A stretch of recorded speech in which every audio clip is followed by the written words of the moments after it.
This is Johnny Blue Star. Welcome to Threshold, a global media event.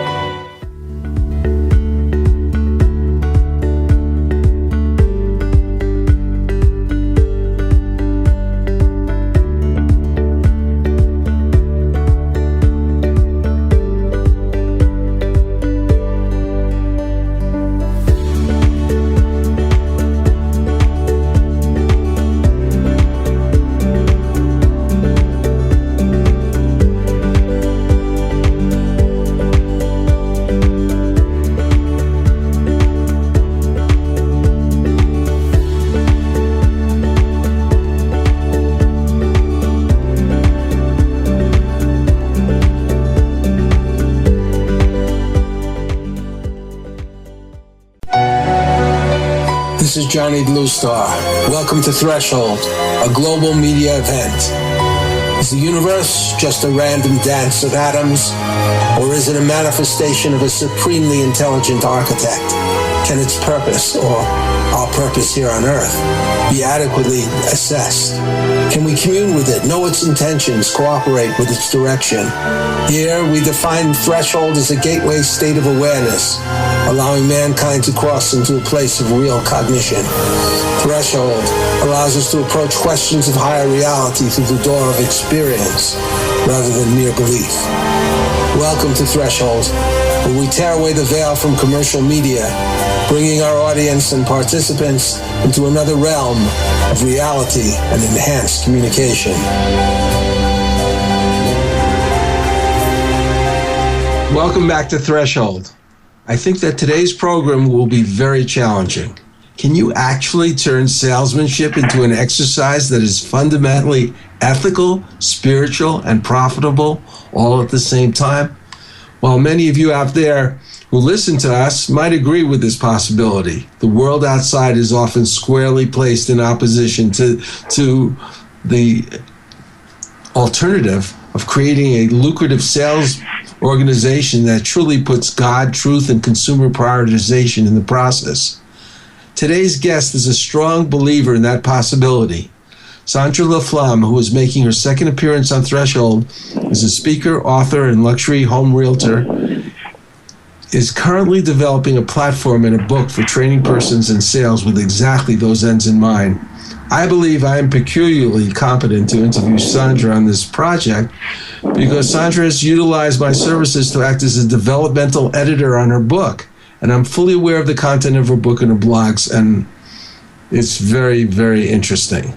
I consider Sandra to be eminently qualified to talk about what she sometimes calls conscious sales, because not only does she have an interest and knowledge of conventional sales techniques and systems, but also cognitive science and certain spiritual practices and perspectives that she deploys in the field, always putting the client first in her thoughts and objectives. Yes, she does believe in win-win scenarios and is a powerful and successful salesperson, but also securely places the client's interest as a serious priority in all her actions. That is why she has succeeded so well in her sales activities, particularly in her current profession as a real estate expert handling luxury home sales. You need to establish trust with a lot of people to succeed in this kind of complex real environment. Sandra, welcome to our program. Thank you, Johnny. How are you this morning? Oh, I'm good. It's just really, it's kind of thrilling for me to see that you can actually integrate business with spirituality and ethics, something that's very lacking not only in our consumer environment, but our political environment. And, you joined us a few weeks ago when we focused on crisis investing in real estate. And we just barely touched on the development of your new program, the LaFlamme Advanced Communication Training, which is an ambitious attempt to create a new type of salesperson whose focus is on conscious selling. What exactly does conscious selling mean?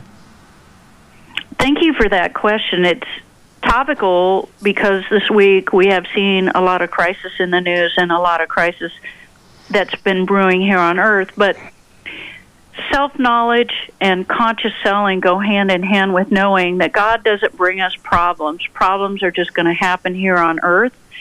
And it's looking at who's in charge.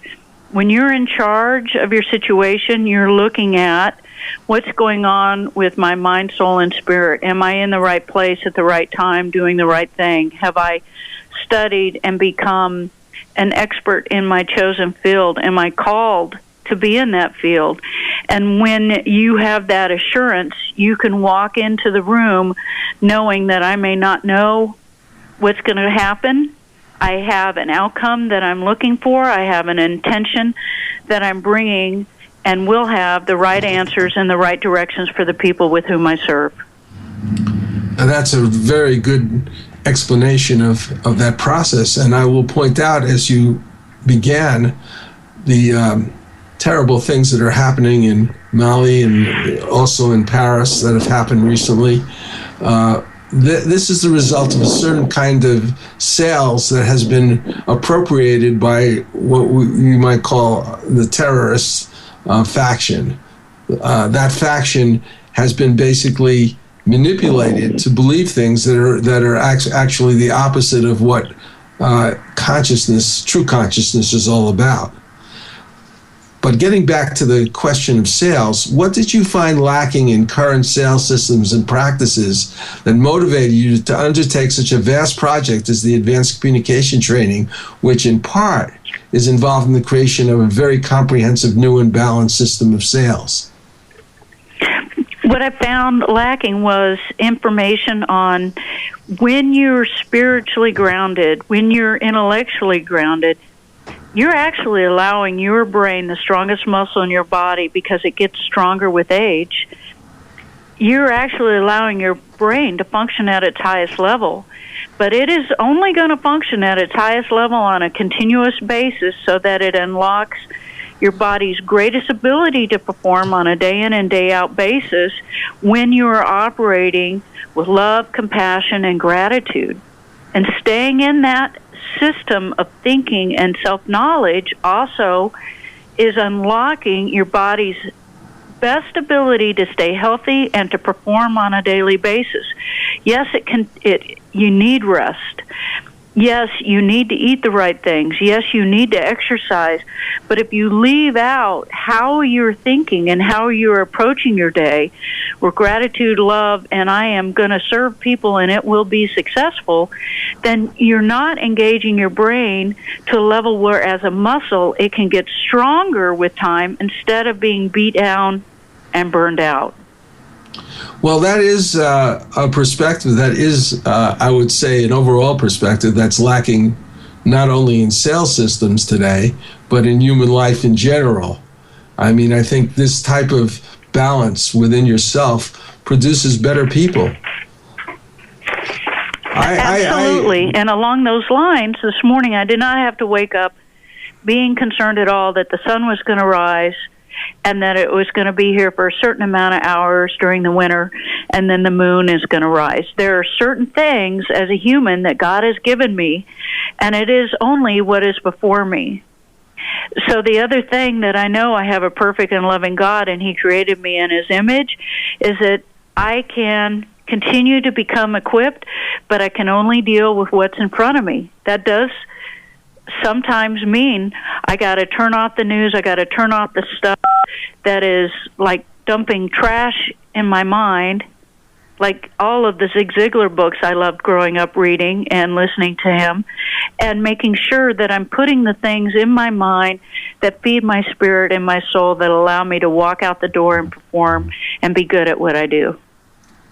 You know, Sandra, talking about the application to sales, I remember I used to work as an account executive in radio. And I will have to say I was not very happy of what I saw of sales processes there. One day, the general manager brought in an outsourced person, a person who was a consultant on radio sales.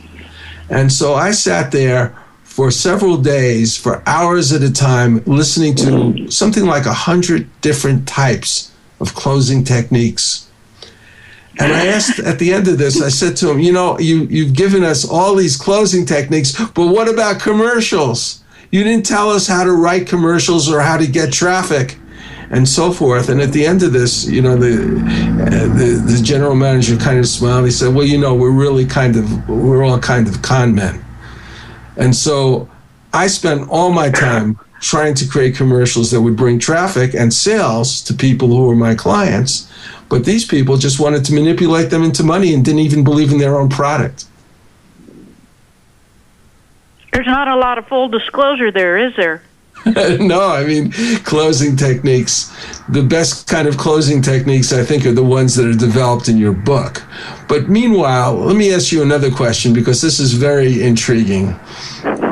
You have a slogan that is maximizing sales through self-transformation. That is a remarkable slogan for sales. Can you actually kind of break that down? What kind of transformation are you talking about?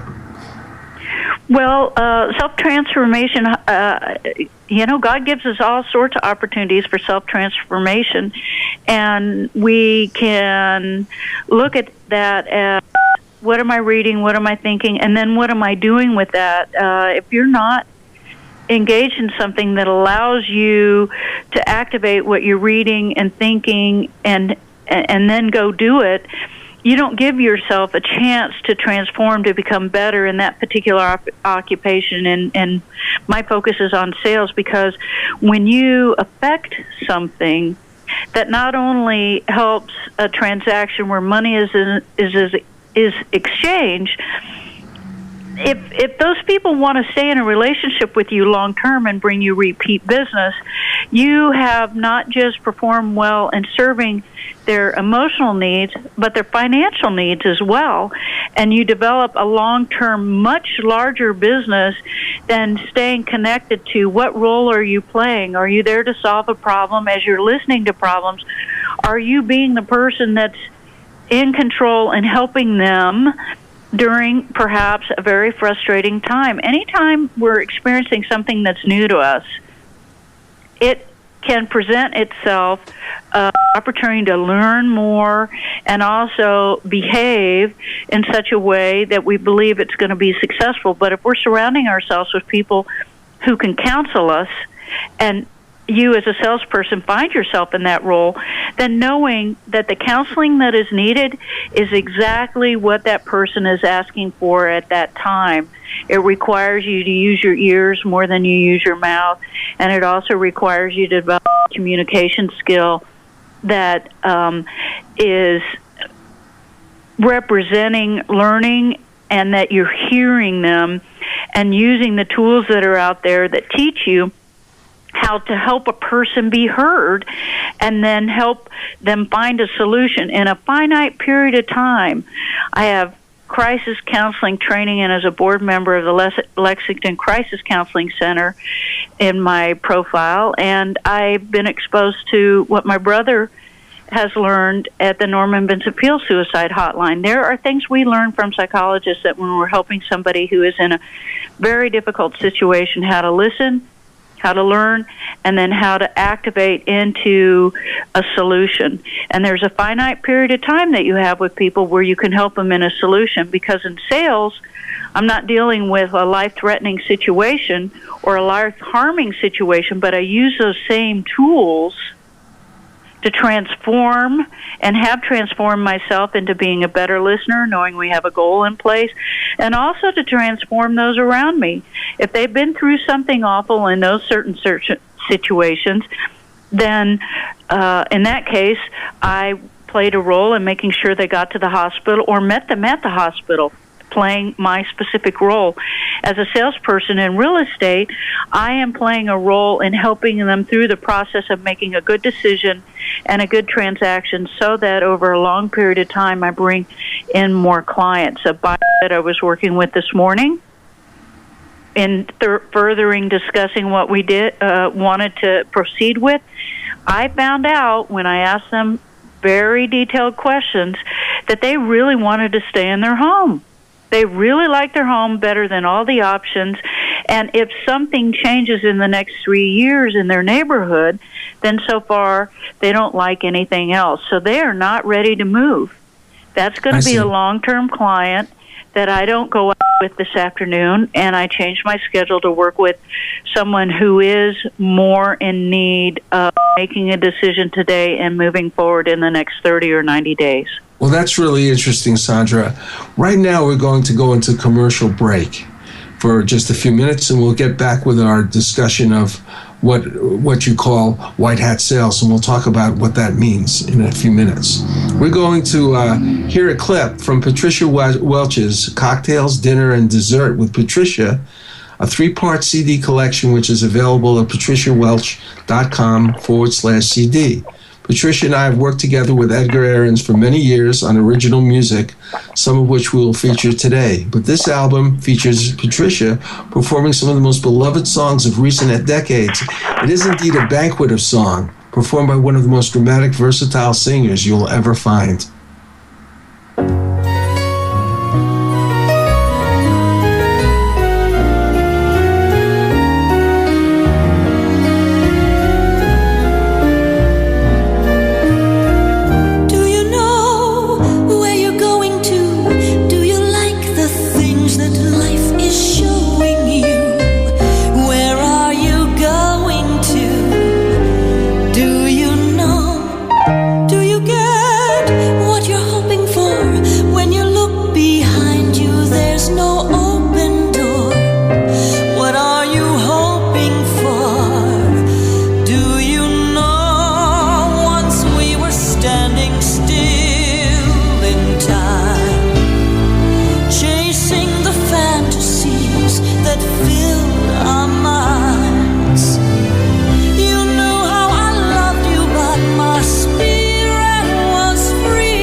In Manhattan is a coming-of-age novel by Ray Boylan and Johnny Bluestar. It is about a young Tom Boots Raymond who grows up in New York in the 1940s who was a member of a street gang.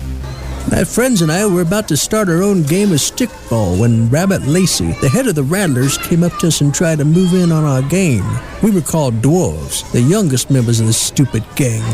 Hey, Kevin, I need you to get some gloves and some stuff I left at my place. No, this is our game. Hey, are you my good little dwarf or what? You've been calling me a dwarf since I was 6. We're not your personal slaves, pal. Hey, what is this? A dwarf rebellion? All right, big guy. We ditched the dwarf thing. We make you guys regular rattlers. No, it's too late. He looked at Jay and me. We looked away. Rabbit was now angry, and he pushed Kevin hard with the palms of his hand. Kevin tried to ram him in the stomach, but he stepped aside, throwing Kevin into the curb where he fell to the ground, bleeding profusely at the knee. Still, he managed to get up. My street. Kevin shouted at Rabbit, pointing at him with an angry index finger. Find out more by Googling Boots in Manhattan, a 1940s coming-of-age novel, part 1 of the novel series The Foot Soldier by Ray Boylan and Johnny Bluestar. Google with the words Boots in Manhattan, Ray Johnny Kindle. That's Boots in Manhattan, Ray Johnny Kindle.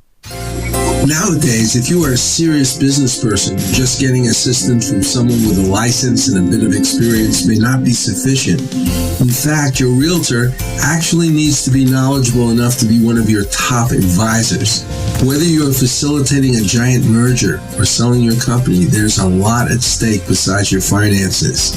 There is the future value of your current investment, financial freedom, integrity, and overall reputation. If you need this kind of assistance, Sandra LaFlamme is a real estate expert with the experience, reputation, and knowledge qualified to assist you in all your key transactions. Sandra LaFlamme, real estate services with integrity and conscience. Contact her today at 888-366-8070. That's Sandra LaFlamme at 888-366-8070. Sandra, thank you for your support of this program, and let's go back to our conversation. What is White Hat Sales, which is the title of your forthcoming book? What does white hat mean? White hat is putting on that hat that knows you're addressing the body, mind, and soul and spirit of yourself first, and what are you offering?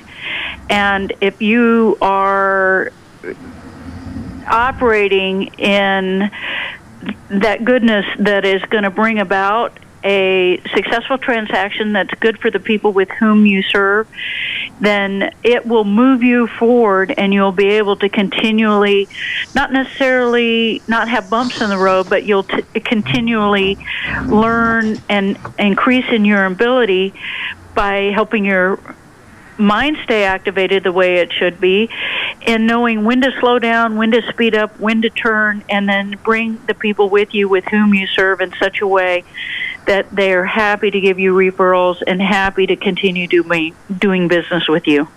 That sounds like you need to be somewhat of an expert juggler and be totally focused in the present moment. Thank you very much. And that is one of the most important things, as an example, that we're experiencing here on this radio show, being in the moment and knowing that we have an opportunity to reach an audience and lift the bar pretty high and not be caught in what went wrong yesterday and what went wrong last week and what went wrong in my upbringing and what went wrong in the world, and concentrating on today. What has God given me to do, what is around me, and who are the people with whom I'm serving. Sometimes it's by phone, sometimes it's by Skype, but when we're face-to-face with them, being in the moment allows us to pick up what's going on with their body language, what's going on with our eye contact, what's going on with their physical presence that they represent, even knowing culturally where they're coming from and what that is meaning to them by how they're holding themselves. You know, speaking about not only mindfulness and consciousness, but also about conscience, in your book, White Hat Sales, you seem to indicate there's a correlation between the deceit and dishonesty we often see in sales and the political processes in our country. You say in a section entitled, It's time America got smarted up, that is, instead of being dumbed down, you say, White Hat Sales is all about waking up American culture to the value of integrity and truth in commercial interactions, and to realize that if consumers, marketers, and salespersons would smart up, then our culture would be so much more perfected. And if the attitude of this level of integrity, coupled with self-knowledge, but also about shrewdness about people and transactions, bled over into the American political landscape, why, we would soon be inching closer to fulfilling the goal of our founding fathers, liberty, integrity, and prosperity. Could you elaborate a little bit more on these ideas that you've written about? That's a lot. Thomas Jefferson was 33 when he penned the Declaration of Independence. He was working with people who were in their 80s, 60s, and he was working with people in their 20s. He was an example of somebody in their 30s that had obviously learned how to write and obviously learned how to negotiate and obviously was coming from, and we know about him, his exposure to business and international affairs. As a young person, trained himself, but they had world issues going on and world issues that landed right on our soil, that they had enterprises that were suffering, and their homes were suffering, and the people were suffering. But there was a lag in that. That was not a new premise with the government that we were under at the time, because that is just how they behaved. We became restless enough to stand up and do something. But waiting till something now makes us restless to do something about what's going on around us is forgetting what our founding fathers do. They're business people, and they gave us the opportunity to, have free speech and not persecute each other because we disagreed. But we also know that leadership set a premise for what works really well. This government has been around, and the longest-standing government, because it works really well. It allows people to be free enterprising. It allows people to come to our shore and within a couple of years work hard and own their own home and not have some government change and come in and take it away.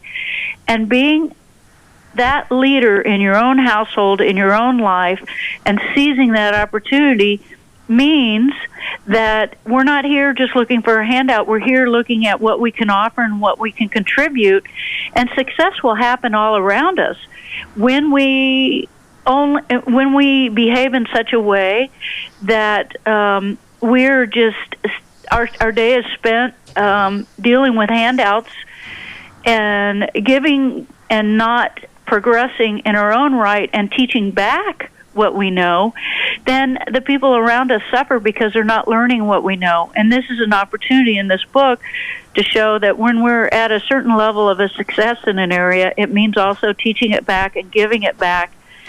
And giving is also looking for folks who are receptive of it. So it gives real fruit to the saying, when you want to learn something, the teacher will appear. Well, there's a lot to learn, and there's a lot to take advantage based on what happened with our founding fathers. And they create a boundary for all of us to succeed. And it seems like sometimes the streets are paved with gold here, but if we're born, we don't necessarily see it as well as other folks around the world. And I happen to enjoy working with people from around the world more than 10 years, and they love coming here. They love what we're doing, and they love us. And when we have an opportunity to exchange that in a transaction and help them find a beautiful home in a beautiful neighborhood where they can raise their children, it's exactly how our founding fathers set about allowing to have this country progress, that you can raise your family and enjoy multi-generation succeeding in an area. But it does require us to stand up and talk about it, teach back the good stuff that we know. Well, I think that part of the problem that we have nationally is that the messages that go out by some of the more, let's say, less ethical commercial advertising is also being practiced by our political leaders to a large extent, who are getting their way not by responding to the voters, but responding to lobbyists and particularly to the donors of their campaign financing. So they're actually operating the opposite way from white hat sales. They're not thinking of their voters first like we think of our consumers first if we're advertising products. And that needs to be changed. And I think white hat sales could be a kind of platform for inspiring people on other levels besides just sales.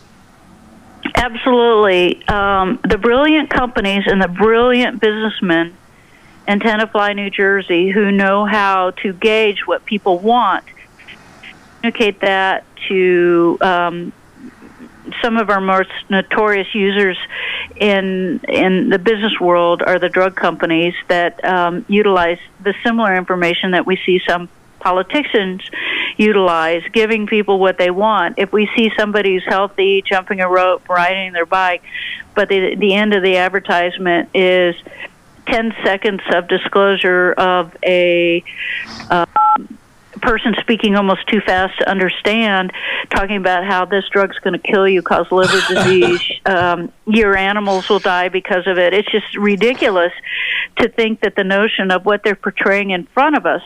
And similarly, we have things portrayed in front of us and spoken about but on the TV from politicians that if we're not listening carefully, there is no such person at the last 10 seconds of what that person just said that gave a disclosure that if you believe this and you use this, then this will cause utter destruction, famine, and pestilence. I mean, that's a ridiculous example. But we have no such disclosure at the end of what they say. We have to smarten ourselves up and understand what works as a person, works for my family, and works for my community is also going to work for all of us around us. And we don't have to be confused about it. How does it match up with what says in the Declaration of Independence when in the course of human events it becomes necessary for one people to dissolve the political bands which have connected them with another? Well, that's already been done for us. So we don't have to dissolve anything, but we are humans and we've got events and we got to do something about it. And there's a period of time that our founding fathers got to the point where they started writing, "We, the people of the United States, in order to form a more perfect union, establish justice, ensure domestic tranquility, and provide for the common defense, promote the general welfare, and secure the blessings of liberty to ourselves and our posterity, do ordain and establish this Constitution for the United States." If we stood on that ground every time, that's our disclosure in our head when we're listening to any sort of person who wants to run for office, we can be the best sort of electorate that can vet and support folks that stand on what our country stands on. And it also helps us as an individual knowing that our founding fathers talked openly about blessings. They talked openly about liberty. They talked openly about domestic tranquility. They talked openly about justice and a more perfect union. That means when we're standing together as the United States, united, it represents what we learn from God. When two or more people agree, and that the third person, that's with God, when we agree, things will be done. And it has to come back to what is our original agreement, and let's think about what that agreement is and our individual roles that we play in that today. Well, I can only say to that before the break, amen. You're really trying to accomplish something that's very, very big with this book and with your platform. Anyway, now we need to go to a break with some fascinating information about the work of my friend and colleague, Edgar Ahrens.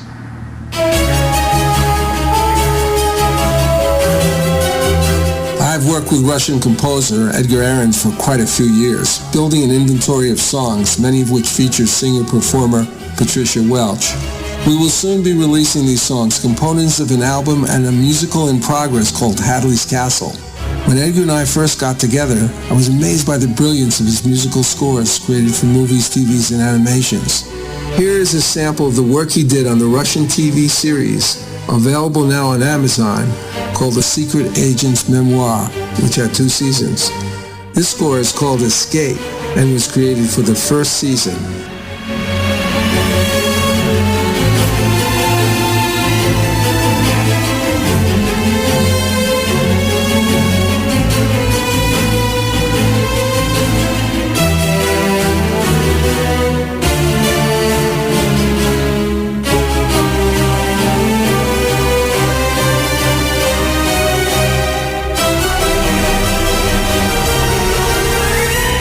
I am very pleased to say that Bridge of Light Productions, a division of New Galaxy Enterprises, is proud to be the contact point for television and film companies seeking information about this amazing composer's work. If you are in the entertainment business and wish to know more, contact me at johnnybluestar@gmail.com. That's johnnybluestar@gmail.com.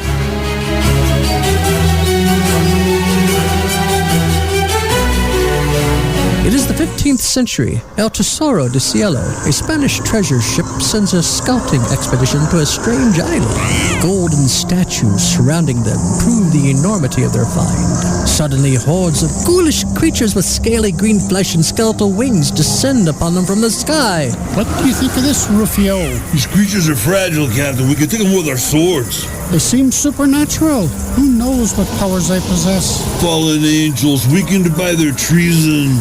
My God! Are you saying they're Nephilim, the devil's host? I'm saying, whatever they are, we can take them. Do any of you cowards dare join me? Up against sharp knife-like nails and hideous fangs, the men's swords rip into slimy green flesh. Though black blood pours copiously from their half-naked bodies, the creatures miraculously persist. Can the crew survive this bloody, cursed battle? Find out more by Googling The Thrice Born, a new sci-fi supernatural novel by Carlos Lopez Avery and Johnny Bluestar. Google with the words Carlos Johnny Kindle, The Thrice Born. That's Carlos Johnny Kindle, The Thrice Born. New Galaxy Enterprises is a media company specializing in wide-ranging content like novels, nonfiction books, screenplays, commercial advertising, web content, etc. One of our most esteemed providers is illustrator Robert W. Zalo. I work on all my most important projects like book covers, logos, web design elements with Robert. As an illustrator, he worked on the Ignatz-nominated comic book, The Expert's Guide to Killing Things That Go Bump in the Night. His skills encompass advertising, magazine illustrations, gaming, comic books, TV production, and scenic painting. His clients include Comcast, Adelphia, Haven Talent, ForceWorks, High Octane Theater, Star Creative Advertising. If you wish to contact Robert, go to johnnybluestar.com and let me know. That's johnnybluestar.com. For artist, illustrator Robert Zalo, an essential component of all the work we do. Maybe he can help you too. Just a note that the Thrice Born, Boots in Manhattan, West Side Warrior are three of products that we've produced for New Galaxy Enterprises. I worked as editor on West Side Warrior, and the two other books I actually helped write with my collaborators. All three of these books have become bestsellers in Kindle in their categories during this last month. Anyway, getting back to other books and other situations. In your book, Sandra, you refer to the work of Nobel Prize winner Daniel Kahneman, who also wrote a book called Thinking Fast and Slow. In Kahneman's book, he makes a distinction between reflective and reflexive thinking. You believe this to be an important way of analyzing the process we use for making decisions as involved in sales. Could you explain this distinction? Well, reflecting brings calmness and a lot of rewards in your career field. Reflexing is just reacting to what's being said. If I were to be real short about it, to place the analogy in the context of an actual business sale, it could be that you had developed a negotiation, an end game that maybe you weren't sure of, and maybe there were factors about the value of the antique or the workability of a used washer you were selling that you were not sure of. Maybe your conscience was bothering you. When you're reflecting back of why is it bothering me? What's going on here? You have a chance to bring about a solution that works. But reflecting in the face of with a client who might be angry or upset and just simply reacting to how they're feeling is not putting yourself in a calm position, and it's not enabling you to help them be in a calm situation where they can receive better information and behave differently. I know you put a lot of importance in this. What is the responsibility of the seller to the consumer in regards to reflexive or reflective sales? I'm talking now possibly about things related to the actual selling process, even closing. Why do you call these concepts, reflective and reflexive thinking, a key to our sales process?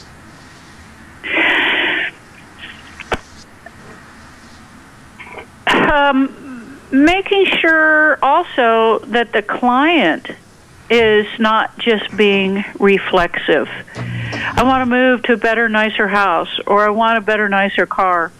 Well, or I'm afraid to do something. It can happen on either end where they can be moving in a direction that can be harmful for them, or they could not be moving quick enough based on their inner fears that are going on. When you bring the element of not just information, but being very present for that person and bringing your calmness, having already become acutely aware of what is the end result that satisfies all the elements of a process, that they'll be happy even after the sale and happy years to come, so much that they give you referrals. When you are behaving that way, if there's something that comes up that is not in their best interest, even though it may stop the sales process or slow it way down, you no longer term bringing up that information right now is going to equip everyone to make a better decision and feel more financially sound about an end result, and also feel better about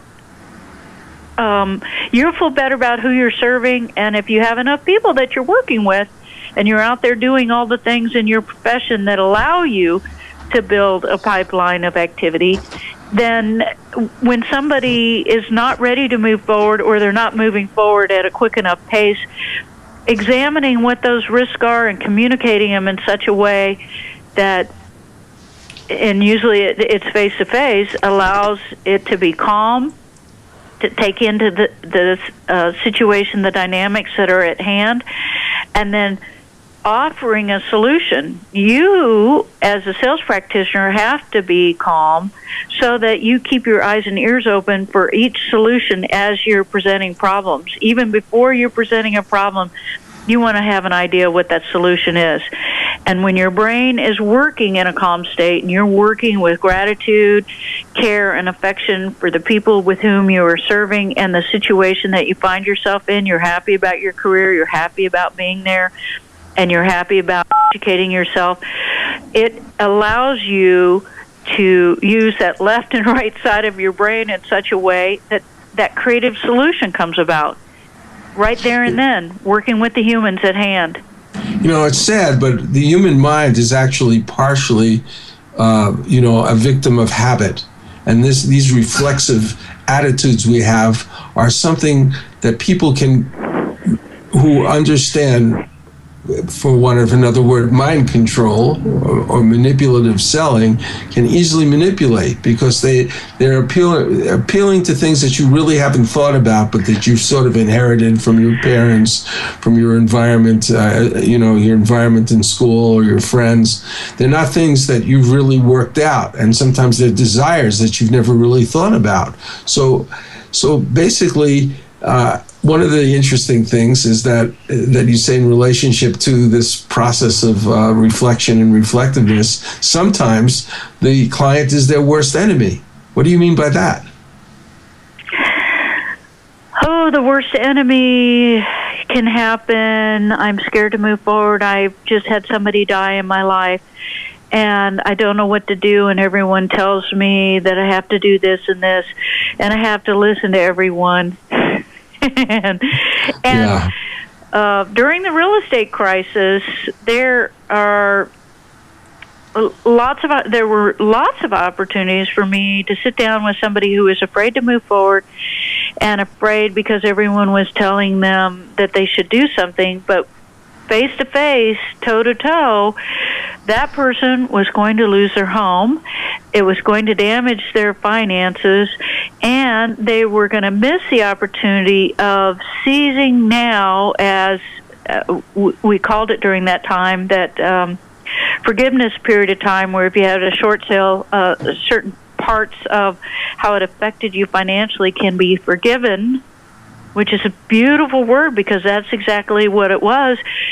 Having that opportunity to be forgiven and move forward and move over and past a mistake is actually just so much what God wants us to understand absolutely every single day. We have all sorts of mistakes that happen, but I'm not going to put on scuba gear every day and dive down and look at them and dredge them up, not only for myself, right, or for anybody else. And, I hear that sometimes, is that, go as far as you can see, and then you can see further. Well, if you're deep in water, that doesn't work. You go further down into less oxygen and further down into darkness. And when you equip yourself and surround yourself with the sort of folks that won't let you stay in fear, the most beautiful example is a great emergency room. You show up and something's broken. Those folks do not get freaked out by seeing a broken arm. They know exactly what to do about it. But it's such a good example of, as a sales practitioner, when we're working with somebody, they haven't done this before. We're here to help them not allow their mind, will, and emotions to slide into fear based on, every time I go into a car dealership, I just get raked over the coals. Well, be that salesperson who allows them to affect a good deal in the service department that backs it up so that that person's driving that car all over the place talking about how well taken care of they are. And no matter what the sales platform that you apply it to, I sold pots and pans and loved the sales of it and loved demonstrating how good the pots and pans were and cooking and showing off them. But I also had a chance to know that if somebody's inviting you into their home, that's their personal space and their personal time, and they have a personal interest in knowing the benefits. They don't necessarily have a personal interest in, I made $700 and now I can turn around and pay for my mortgage. I've got a reason why I'm engaged in sales.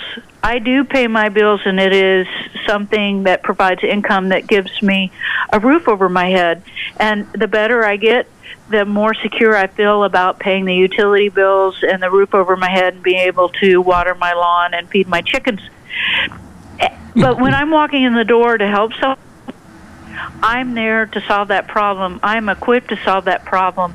And that requires paying attention to what are the things that make up that person that has put them in the position where they want to choose this different item, or in my case, a transaction to buy a different home. Why do they want to sell?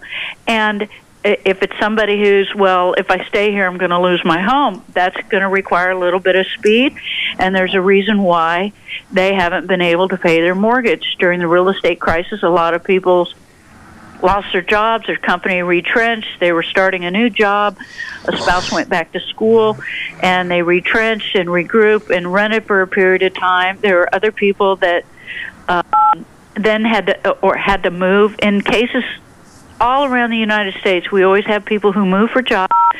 We always have people that have untimely job loss. And we have people where something happens in their family, where somebody's either moving into hospice or moving to heaven. And they have family things that happen. And being the sort of professional that helps that person, whatever role we're helping them in, requires us to not be walking in with our baggage, but also knowing that we have human experiences too. And when we're listening and taking into consideration what this human is going through, it helps us understand what role we play in helping them in the process. Well, if they're Sandra, afraid to move on. Okay, go ahead. We are going to take a break now. And speaking of this type of fear, I'm going to play a song. It's a love song, but it highlights the exquisite agony of a person trapped in a manipulative, deceptive, but powerful web spun by a destructive love interest. one of the kinds of things that people can hold them up when they're trying to figure out what to do with their lives. It demonstrates Patricia's capacity to perform dramatically in a way that only a developed character actor, as well as a singer, could grasp so perfectly. Here is Desperate Games. Your shadow marks the brazen breeze.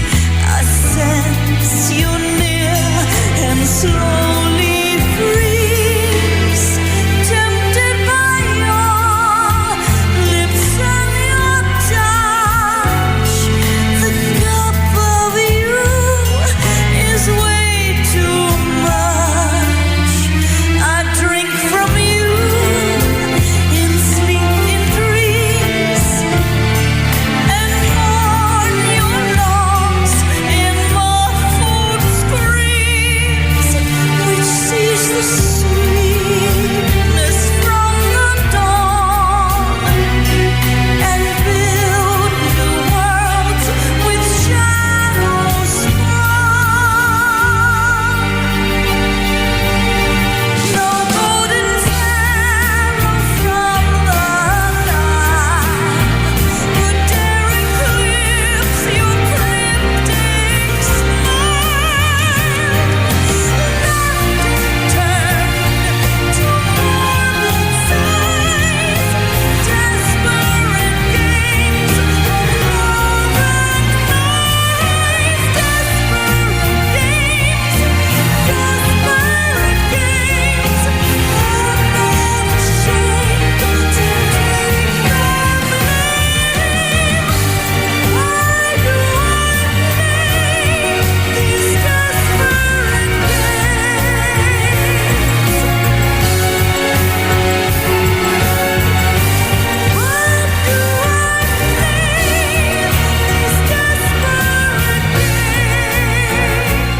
The following is from West Side Warrior, the memoir of Ray Boylan, a Korean War veteran and crime fighter. He was there fighting in the world's coldest battlefield when the Chinese communists invaded.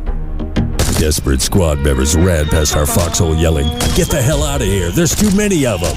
Again, we saw the Chinese soldiers charging in with opium-induced mindlessness, oblivious of our bullets. Again, we heard the bugles and whistles. Climbing out of our foxhole, Bob dropped 2 hand grenades behind us, and I threw one over my shoulder. Bullets whizzing by our heads, Bob and I became bolts of lightning flashing across the mountainside.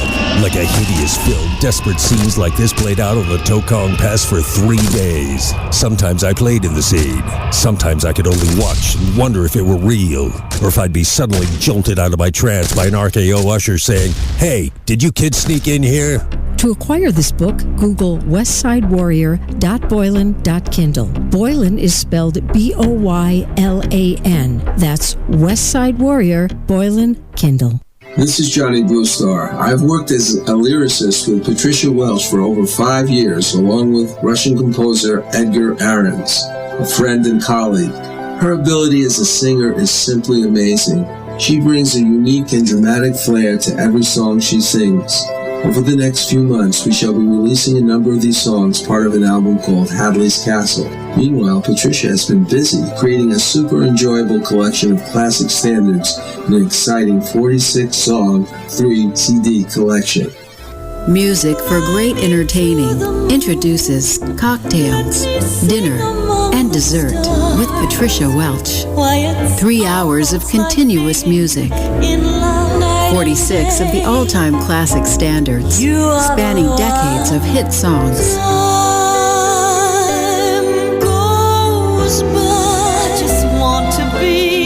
Going to a friend's home for dinner?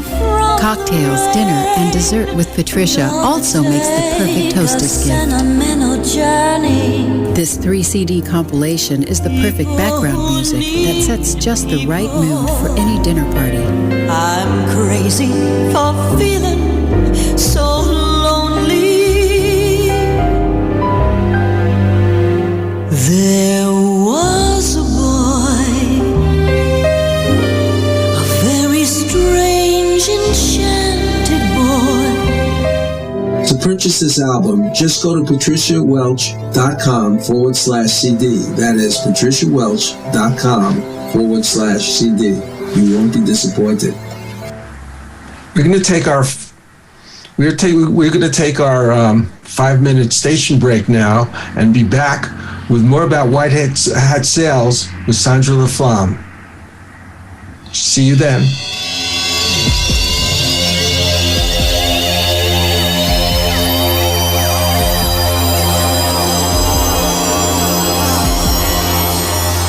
Views and opinions expressed on this program were those of the hosts and guests and did not necessarily reflect those of Vegas All Net Radio, its affiliates, or its parent company. This is Johnny Blue Star. Welcome to Threshold, a global media event. Is the universe just a random dance of atoms, or is it a manifestation of a supremely intelligent architect? Can its purpose, or our purpose here on Earth, be adequately assessed? Can we commune with it, know its intentions, cooperate with its direction? Here, we define threshold as a gateway state of awareness, allowing mankind to cross into a place of real cognition. Threshold allows us to approach questions of higher reality through the door of experience, rather than mere belief. Welcome to Threshold, where we tear away the veil from commercial media, bringing our audience and participants into another realm of reality and enhanced communication.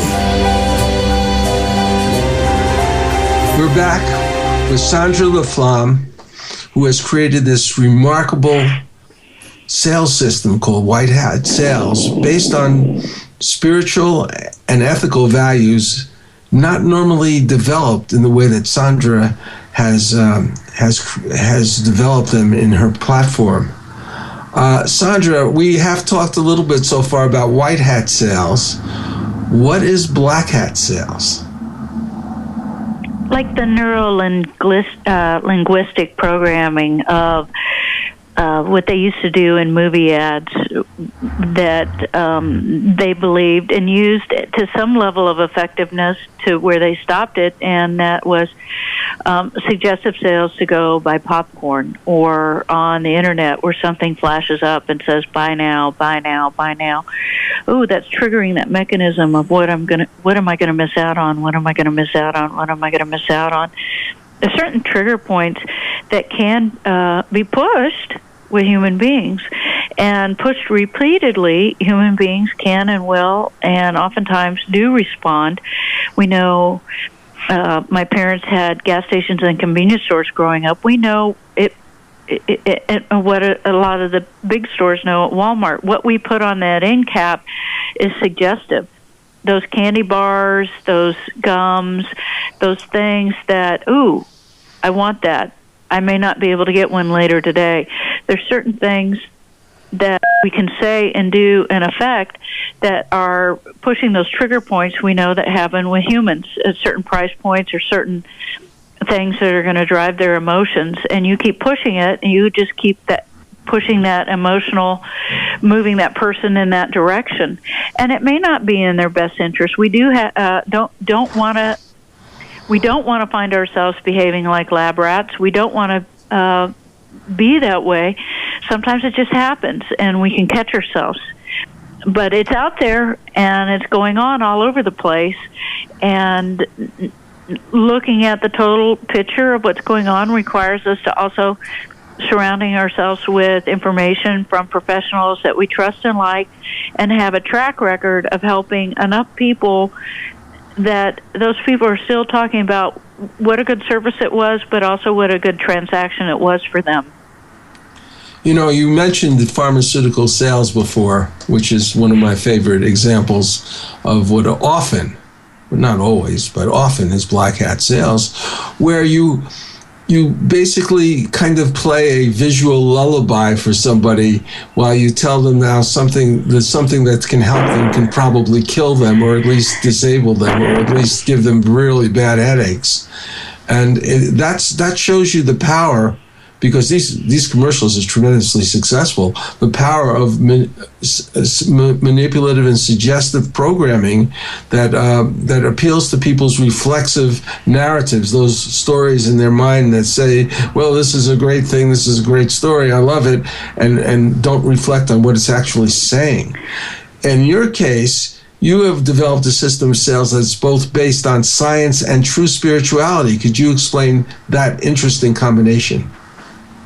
The science and true spirituality is, I'm not just sitting in a church hearing about it and helping with the children's ministry, and we need to gather and learn and be with each other and give back in that environment. But it also means when you walk out the door, are those the same sort of people are you serving in your community?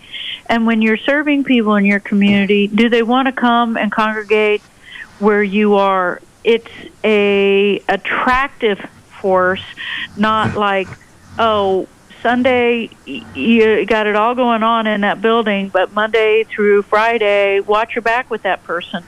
Living it out is also meaning there isn't any special pill to solve a problem. And I grew up seeing Jack LaLanne on the TV, and have a Jack LaLanne juicer. That's an effort, juicing your carrots and things. But I also don't want to be somebody who forgets that I got to give my body good food that's not GMO, that allows me to produce over a period of time the ability to increase my thinking, my exercise level, and to keep up with what I have in front of me. That's an effort, and it's certainly not just popping a pill in the morning, and there's no simple solution for everything. It's got building blocks. There's building blocks to everything. There's building blocks to our career. There's building blocks to our diet and exercise plan. And anytime we see something on TV that represents a quick solution, oftentimes it's not talking about there's building blocks that got you to that place that we have to overcome and help you with. And in the meantime, this is if you find yourself in this situation, this is going to help you for a period of time, and the little disclosure at the end of the commercial is going to tell you if you don't address the building blocks that got you to that point and have great professionals around you, then most of the disclosures at the end of those commercials are identifying very difficult ways to die in pain, and that's a scary result. We're not getting the whole information in those scenarios, and the opportunity to form better decisions as almost Candyland is shown in front of us. It's not talking about and disclosing that there are wellness ways to also alongside with that particular idea that are going to help us live long and help us live strong. Well, I'd rather have a Jack LaLanne juicer than most of those pharmaceuticals, and I actually do have one, and it works quite well. One of the things that you mentioned before was neurolinguistic programming, and I have I've read some of these books, and particularly read some of the quotes that you've written about in At Sales. And they actually try to not only appeal to your reflexive thinking, but they try to actually classically hypnotize you because they try to talk in a certain voice, a conversation voice that can lull you into sleep, into a light trance. And in a light trance, as science has pointed out, you are very, very, very sensitive. So does this type of cognitive persuasion and transduction have a place in your system? Not at all, but it does. If your whole approach is to trans-induce people into working with you, and the moral fiber of that decision is not coming from a good place, ultimately you are doing yourself more harm than good, because your brain does not behave well unless you're operating with love and gratitude and that place where you're serving others so much that you're giving and receiving.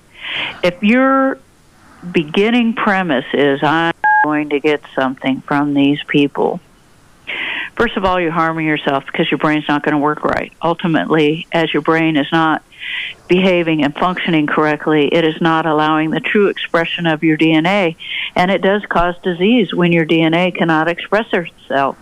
Stress and fear and manipulation and all of the things that are self-centered will actually start making yourself sick. In this short period of time, you may benefit, and it's not helping those folks long term. Now, if you're coming from a premise where there are times to get my message across, I will have to slow down, maintain eye contact, because folks are really stressing out here, and a very calm voice. And I know, as an end result, we're going to get through this. If you are the one who is playing that role in that situation, and it does require that is important. It does help people who are not coming from a good, calm place make better decisions. Yes, I think that's a great attitude. Yeah, go ahead. One of the things that I think we should really discuss for a little bit is about your background in sales, because you are developing a sort of an overall platform for many types of sales. But even though you're right now and for years have been a very successful realtor, you've had many different experiences in sales. Could you tell us a little bit about your background before you chose your profession today? Are we starting with selling seeds door to door? Yes, that's fine. I think door-to-door sales is a great way. I did it. I'm not ashamed. I sold encyclopedias and vacuum cleaners. It's a great way to pay bills, and many parts of the United States where people can grow gardens, like where I grew up and where I live now. Gardens are an awesome way to eat organic if you're buying what we call now heirloom seeds. When I was a child in Iowa, we didn't have genetically modified seeds, and we have genetic modified salmon out there now. Just as a heads up, that is the gene pool of that seed or that salmon is based on what scientists knew at the time that they were modifying it, based on the bugs that were on Earth maybe a year or 2 years ago, weather patterns, the storm systems, the land content, the air content of that particular region where they were put together, and then sold worldwide. Well, in Iowa, we had some really great seed companies that got bought by a much larger company. But those seeds and that corn perform really well for that environment. So the seed packets that I was selling perform really well for that environment. But they're not going to perform really well for an environment in England or Australia, because they have different bug, they have different soil, they have different air. And that's why when as a youngster, I didn't have any moral dilemma selling seeds door to door. I got to go in a neighborhood and around my town, escorted by my parents in such a way that I knew folks already wanted to grow that in their backyard, and I just presented the opportunity quicker than when they drove to the store. And I had so I was a little bit first to the market. I had to order them ahead of time. I took my savings, ordered them ahead of time, then I got a big box. And then now we're talking about a pipeline of sales activity that was not first turning to the Internet or anywhere else creating a web page. And kids these days do think that way. But along those lines, my market research I had seen the year before, I don't know if I was 10, because I also went door to door in the winter and asked people if I could shovel their snow. I knew the approximate size of the yard, and they had seen me before. So in cases where it wasn't somebody I had met before, I know knocking on that door meant an intrusion.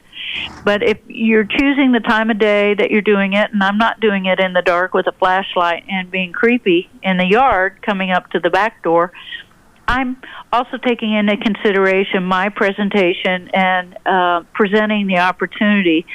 I combed my hair, had taken a shower, and put on nice enough clothes. I'm a kid, but I know that I am going to be relatable for who I am and what I have. It's not a high-dollar product, but it is something that if they buy it from me, then they don't have to go to the store, and I'm offering a convenience. And often I did find that I couldn't charge extra money for my seed packet just because I was bringing it to the door. I had to charge right at what the market price and what the market would bear.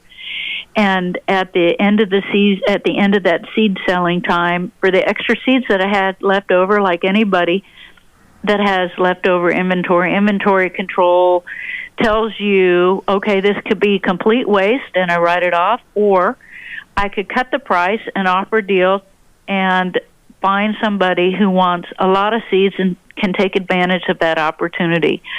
So that whole sales cycle experienced at a young age also helped me learn that I'm investing in my time, I'm investing in my money, I'm educated. I do know what seeds will sell in our area because I know what people like to grow.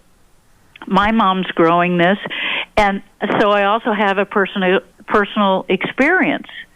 And that personal experience, knowing that I do go out and help in the garden, I do dig the plants, I do know how deep you push a seed, that's one type. And if you're ever confused, you read the directions, and that is educating yourself to that product. And that process works with everything that you're working with. The end result is you have to, you do close the sale. You do ask for the check. And that doesn't get shoved off to anybody else. It is your product. It is your process. And part of affecting a transaction or sale in selling seeds and in real estate, you're the last one to get paid. You've handled everything, and if everyone's happy, then you get paid. And keeping track of that. Oh, go ahead. Well, that's a great paradigm for someone entering to the sales field, and probably in those days it was an extremely nurturing environment, perhaps not quite like now. Anyway, we're going to take another break. Here's another song by Patricia Welch, a classic that was performed by Frank Sinatra, whose version was broadcast at the beginning of the amazing film, one of my favorite films, called Wall Street, with Michael Douglas, Charlie, and Martin Sheen. And that certainly does talk about things connected with manipulative sales and sort of cheating your consumer. Anyway, this is from Patricia's CD, Cocktails, Dinner, and Dessert with Patricia, available at patriciawelch.com/CD.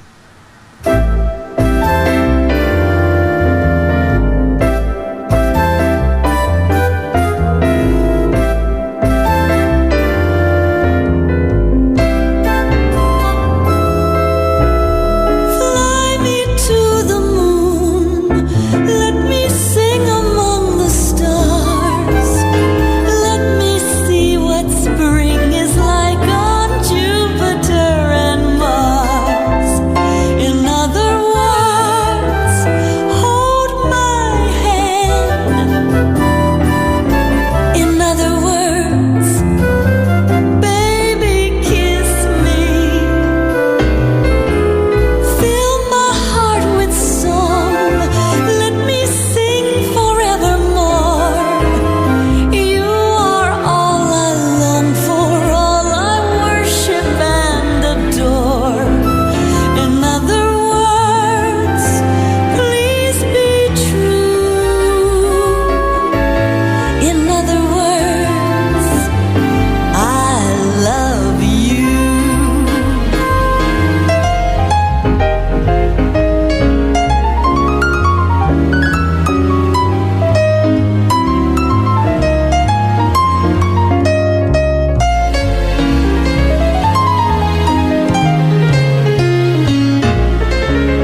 15th century, El Tesoro de Cielo, a Spanish treasure ship, sends a scouting expedition to a strange island. Golden statues surrounding them prove the enormity of their find. Suddenly, hordes of ghoulish creatures with scaly green flesh and skeletal wings descend upon them from the sky. What do you think of this, Rufio?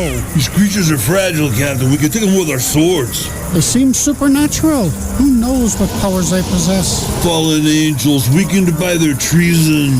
My God! Are you saying they're Nephilim, the devil's host? I'm saying, whatever they are, we can take them. Do any of you cowards dare join me? Up against sharp knife-like nails and hideous fangs, the men's swords rip into slimy green flesh. Though black blood pours copiously from their half-naked bodies, creatures miraculously persist. Can the crew survive this bloody, cursed battle? Find out more by Googling The Thrice Born, a new sci-fi supernatural novel by Carlos Lopez Avery and Johnny Bluestar. Google with the words Carlos Johnny Kendall, The Thrice Born. That's Carlos Johnny Kendall, The Thrice Born. This is Johnny Bluestar. I've worked as a lyricist with Patricia Welch for over 5 years, along with Russian composer Edgar Ahrens, a friend and colleague. Her ability as a singer is simply amazing. She brings a unique and dramatic flair to every song she sings. Over the next few months, we shall be releasing a number of these songs, part of an album called Hadley's Castle. Meanwhile, Patricia has been busy creating a super enjoyable collection of classic standards in an exciting 46-song, 3-CD collection. Music for great entertaining introduces Cocktails, Dinner, and Dessert with Patricia Welch. 3 hours of continuous music. 46 of the all-time classic standards, spanning decades of hit songs.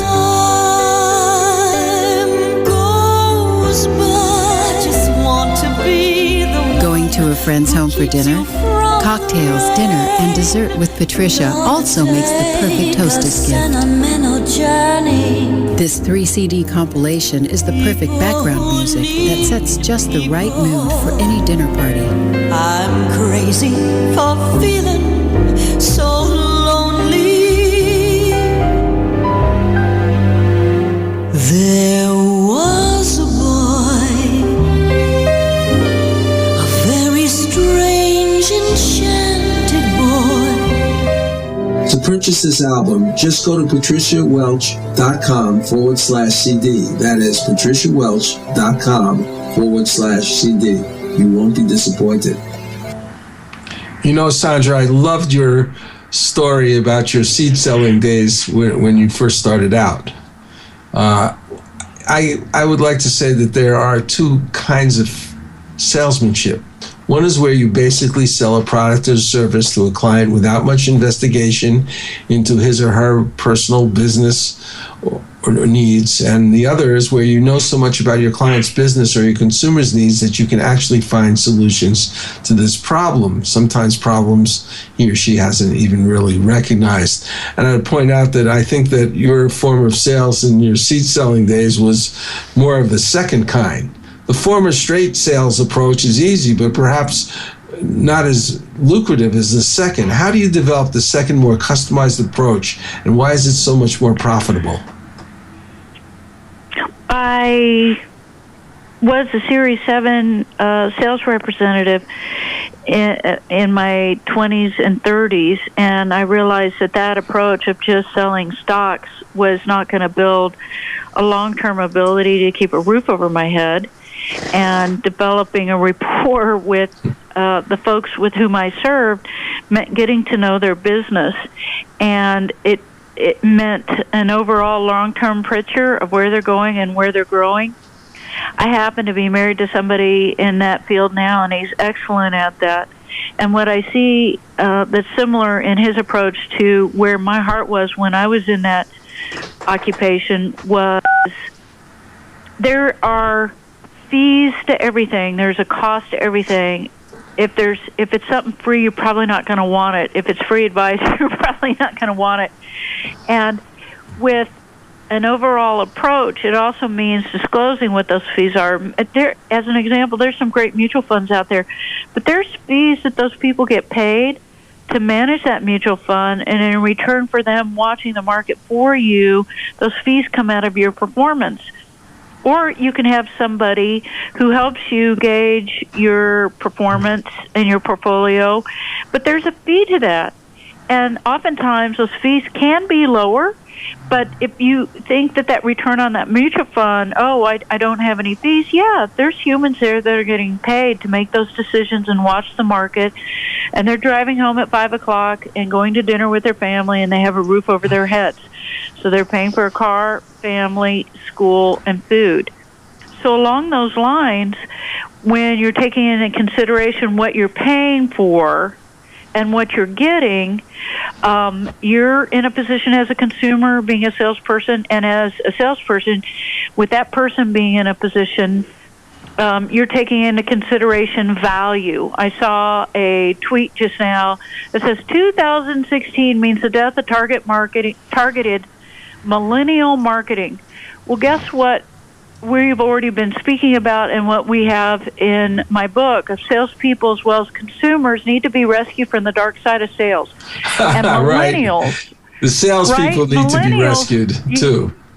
Yeah, millennials are my most educated group of consumers as far as, we're not going to the dark side because mom and dad bought into it, and they're just angry people. Grandma and grandpa bought into it, and they're on pills and in wheelchairs and not sticking around. And the millennials, without classing them into they all think this way, but they are such a sophisticated group of folks that you don't target market them with that same schlep that's been out there that the drug companies have been using. You be a good person, you got a good product, and you develop value, and you show up, and you be the sort of person that can respect them for what they understand. I've got kids that have graduated from Ringling that are in the movie rendering business or the gaming business, and they're being recruited their senior year from top-notch companies around the world and probably making $200,000 a year. And when I talk to some of my clients who are in their 50s and 60s and they want to know what's going on in the marketplace, I look exactly at where the jobs are and what they are.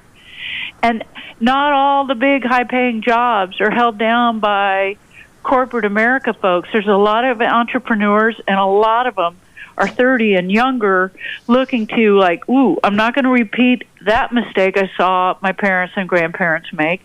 And I come from a perspective where my great-uncle Bruce told me firsthand what it was like to grow up in a household with his father who had lived through the Civil War.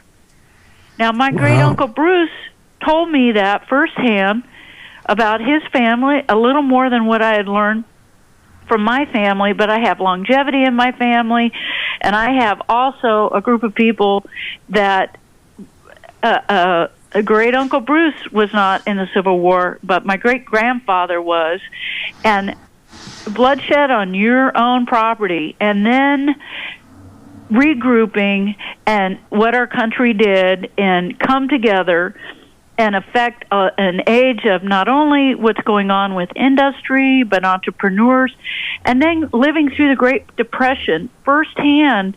My great-uncle Bruce learned from his father, and he was able to teach me a lot about what we can learn from a generation that lives long and lives strong. Some of the things that we're experiencing now is just because we very well may have turned a blind eye or become lulled into the dark side of, it's good for me and I'm comfortable, therefore it must be good for everyone else. And target marketing is not going to work with probably the next several groups of consumers, and they're the largest group of humans on earth. We're still having babies. Folks are still growing up, going to school, and wanting to buy a house and have a lifestyle. Or they're making decisions to rent and just ride a scooter and maintain the freedom so that somebody isn't going to dictate their life to them. They're going to stay close to their community, stay close to their family, and hold on to, hey, I'm really educated, I can go anywhere in the world with this, but right now I can work from home with my computer. I think bravo And it also then equips them to be a gift to their community, a gift to their family, and give back and not feel like they're enslaved by their situation, their employer, or any particular paradigms that are going on. It's a lot of freedom, but with that comes the ability to give back and prosper the people around you and bring them along with you.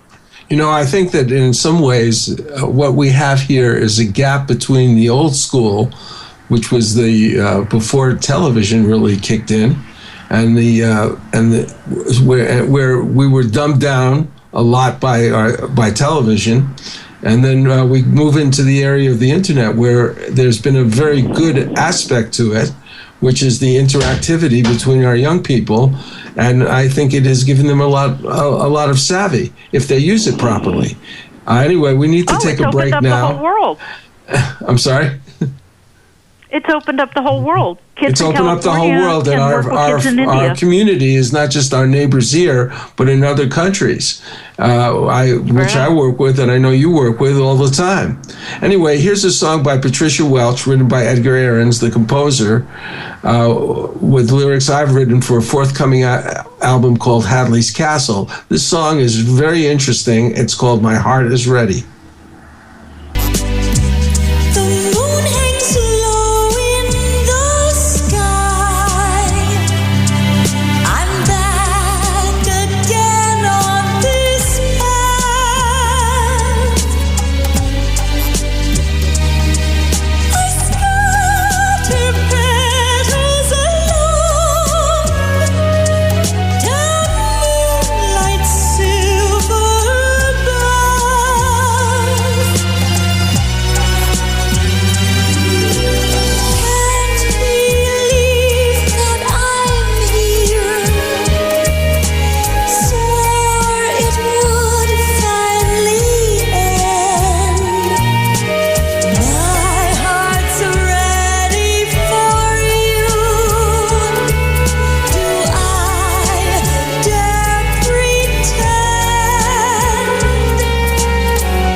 Is from West Side Warrior, the memoir of Ray Boylan, a Korean War veteran and crime fighter. He was there fighting in the world's coldest battlefield when the Chinese communists invaded. Desperate squad members ran past our foxhole yelling, "Get the hell out of here, there's too many of them!" Again, we saw the Chinese soldiers charging in with opium-induced mindlessness, oblivious of our bullets. Again, we heard the bugles and whistles. Climbing out of our foxhole, Bob dropped 2 hand grenades behind us, and I threw one over my shoulder. Bullets whizzing by our heads, Bob and I became bolts of lightning flashing across the mountainside. Like a hideous film, desperate scenes like this played out on the Tokong Pass for 3 days. Sometimes I played in the scene. Sometimes I could only watch and wonder if it were real, or if I'd be suddenly jolted out of my trance by an RKO usher saying, "Hey, did you kids sneak in here?"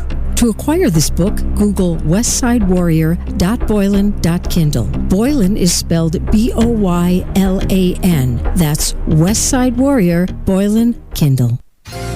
Nowadays, if you are a serious business person, just getting assistance from someone with a license and a bit of experience may not be sufficient. In fact, your realtor actually needs to be knowledgeable enough to be one of your top advisors. Whether you are facilitating a giant merger or selling your company, there's a lot at stake besides your finances. There is the future value of your current investment, financial freedom, integrity, and overall reputation. If you need this kind of assistance, Sandra LaFlamme is a real estate expert with the experience, reputation, and knowledge qualified to assist you in all your key transactions. Sandra LaFlamme, real estate services with integrity and conscience. Contact her today at 888-366-8070. That's Sandra LaFlamme at 888-366-8070. And now we're with Sandra, talking about White Hat Sales.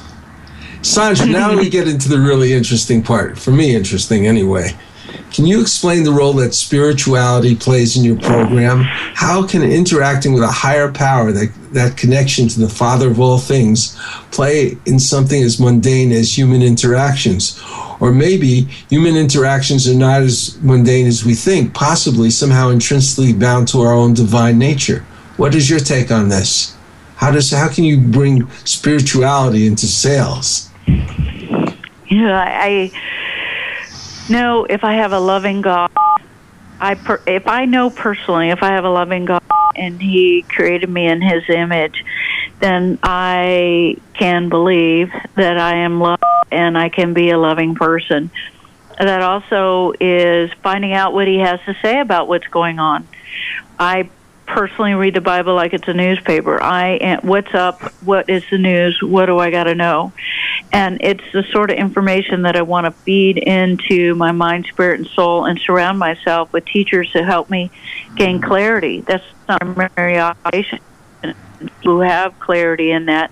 And also it is like a cow, a bale of hay. You got to know what to chew on and when to spit out the stick.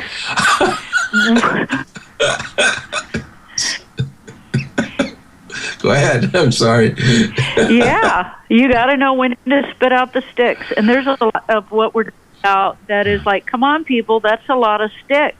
You do have to nurture and stuff, but we got sticks coming into our eyes, coming into our ears, and coming out of our mouth. We know what's going in your head. It's coming out of your mouth. If you've got good stuff going in and you know who you are and you know what it allows you to have an operating where you are in your life. Which was I'm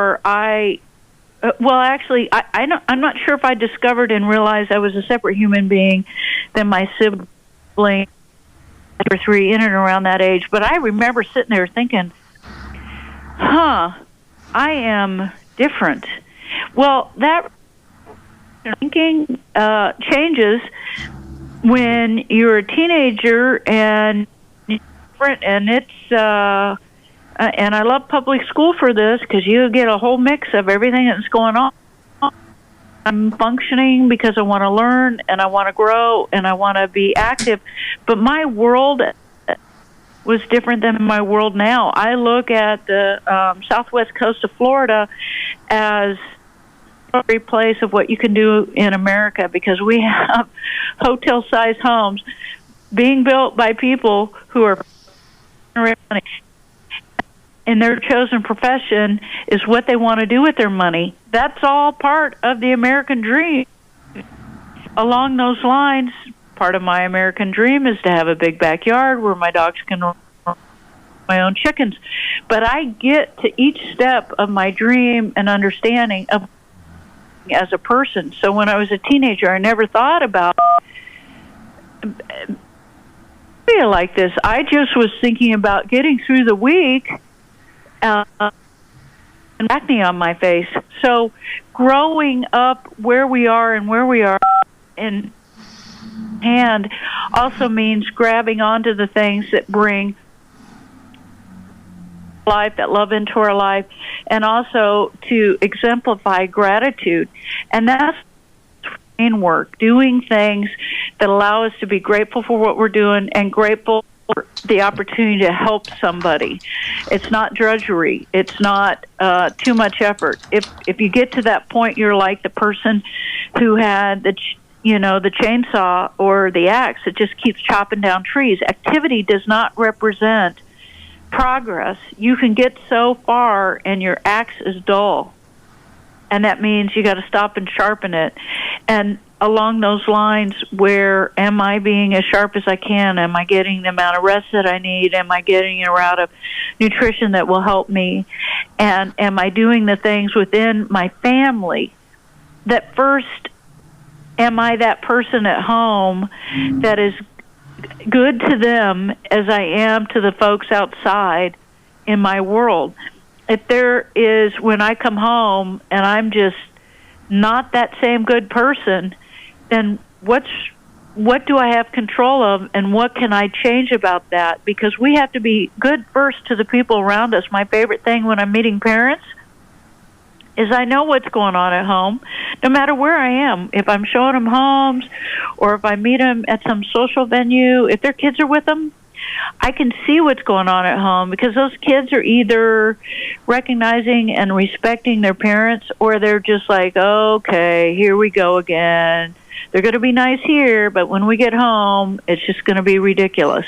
They tell the story when I teach junior achievement curriculum in the junior highs.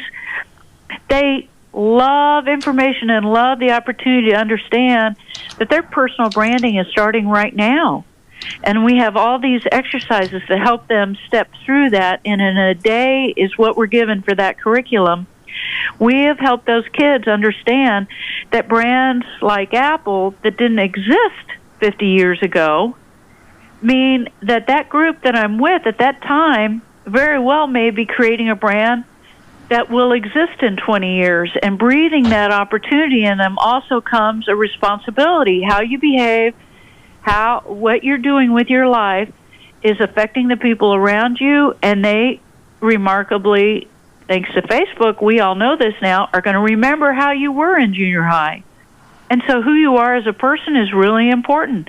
It's important what you put in your mind and what you watch. And you can dull yourself down by sitting in front of a TV. Your brain is not active. You're not exchanging information. You're not creating new thoughts. You're not building up muscle. Sometimes it is. For me, it's relaxing to watch sports. But it's not relaxing to see the sort of advertising in between. Oftentimes I just get up and walk away. It's not relaxing for me to see things portrayed on the TV that aren't really portrayed in a healthy family. You can get mesmerized by some of these things, and that's what they're meant to do, but it doesn't help you function. Because when you go out and behave that way, you lose your job, your relationships fall apart, and opportunities are lost. Yes, I think that's really important, to maintain this kind of attitude, this kind of spiritual approach to everything that we do, and to be aware of ourselves sufficiently that if we go off track, that we can get back. Right now, we're going to take our final break here before the end of the show, and then we will get back and continue our discussion of this fascinating platform for sales and for communication.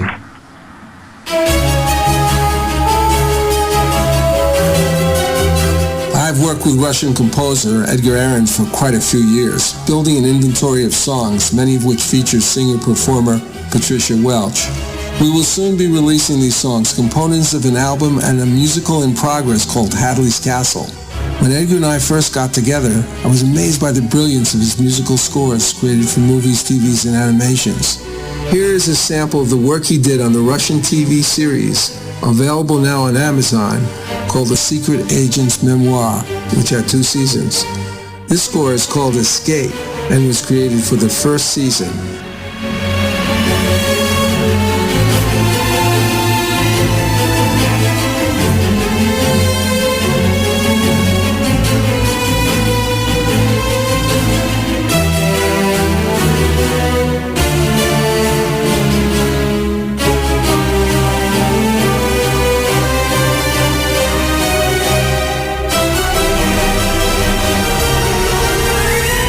I am very pleased to say that Bridge of Light Productions, a division of New Galaxy Enterprises, is proud to be the contact point for television and film companies seeking information about this amazing composer's work. If you are in the entertainment business and wish to know more, contact me at johnnybluestar@gmail.com. That's johnnybluestar@gmail.com.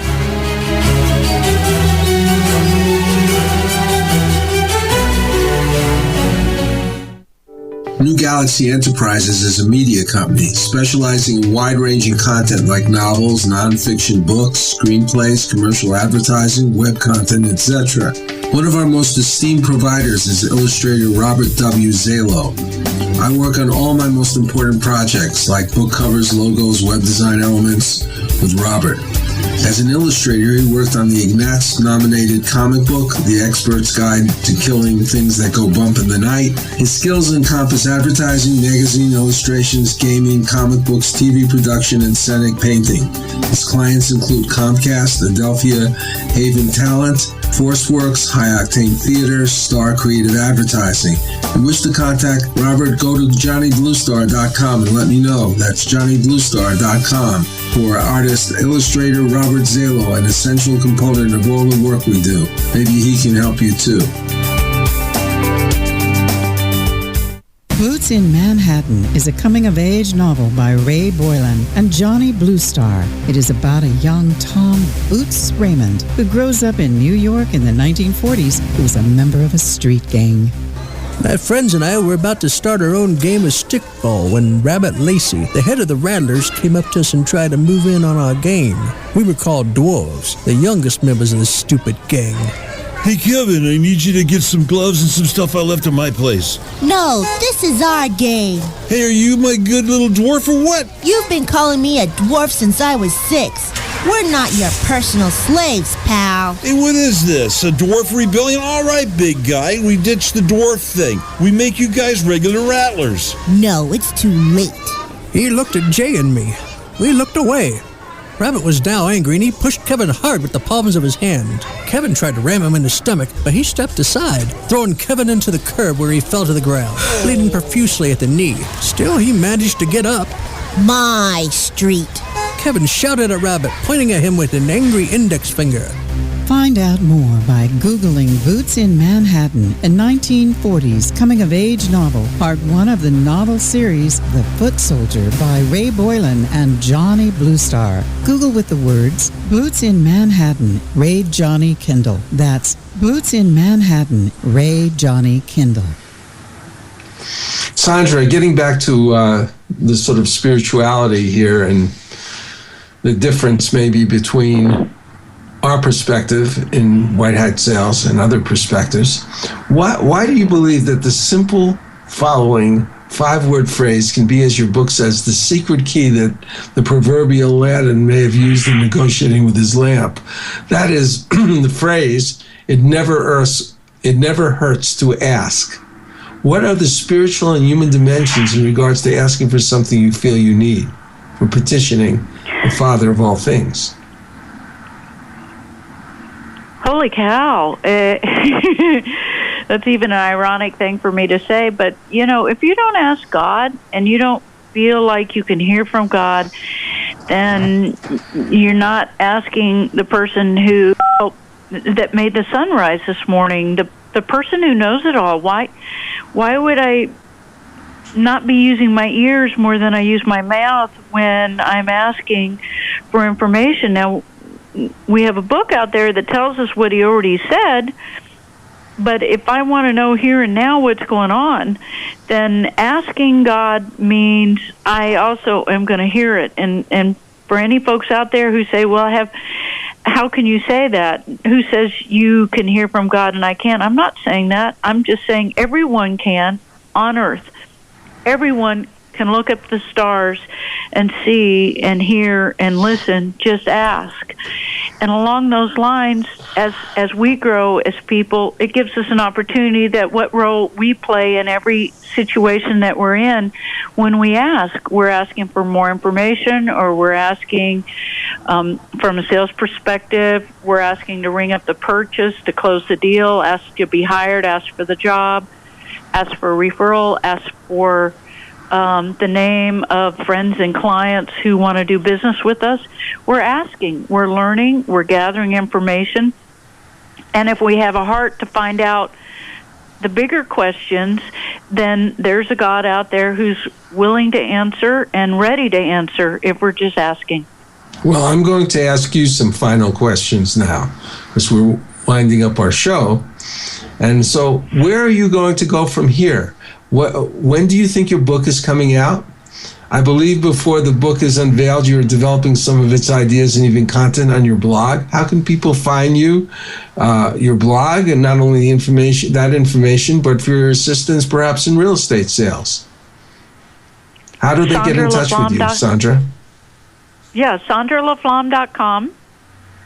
And I am in Sarasota, Florida. So when you go on SandraLaFlamme.com, you can find email, contact telephone number, and my blog, my foundation, which is going to a whole nother level next year with what we're going to do in helping people with post-traumatic stress disorder and the dogs that we're going to match them up with and train. And then you'll also see my recommended links where you'll there is a group of people that I surround myself with that are also top-notch negotiators and sales in their field, and one of them is my brother, Chris Voss, who has a book coming out in December, and my book will probably be coming out in January and February, White Hat Sales. His book and recommended links you'll be able to get at SandraLaFlamme.com.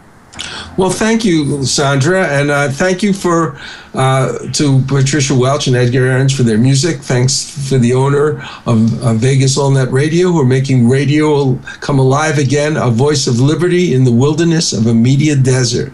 And now we go out with Patricia Welch's rendition of this wonderful upbeat song, Top of the World. And see you next week.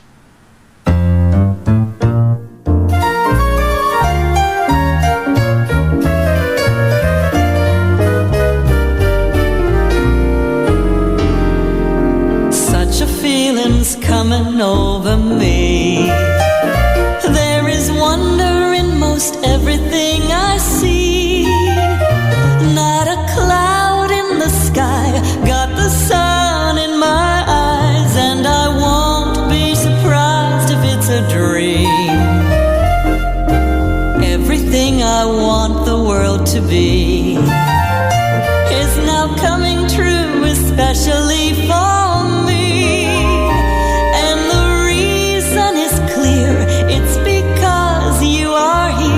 You're the nearest thing to heaven that I've seen. I'm on the top of the world looking down on creation, and the only explanation I can find is the love that I've found ever since you've been around. Your love's put me at the top of the world.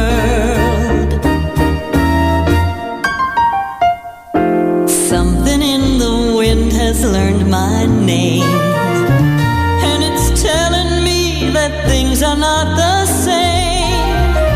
In the leaves on the trees and the touch of the breeze, there's a pleasing sense of happiness for me. There is only one wish on my mind. When this day is through, I hope that I will find that tomorrow will be just the same for you and me. All I need will be mine if you are here. I'm on the top of the world looking down on creation, and the only explanation I can find is the love that I've found ever since you've been around. Your love's put me at the top of the world. I'm on the top of the world looking down on creation, and the only explanation I can find is the love. Views and opinions expressed on this program were those of the hosts and guests and did not necessarily reflect those of Vegas AllNet Radio, its affiliates, or its parent company. or its parent company, or its parent company, or its parent company, or its parent company, or its parent company, or its parent company, or its parent company, or its parent company, or its parent company.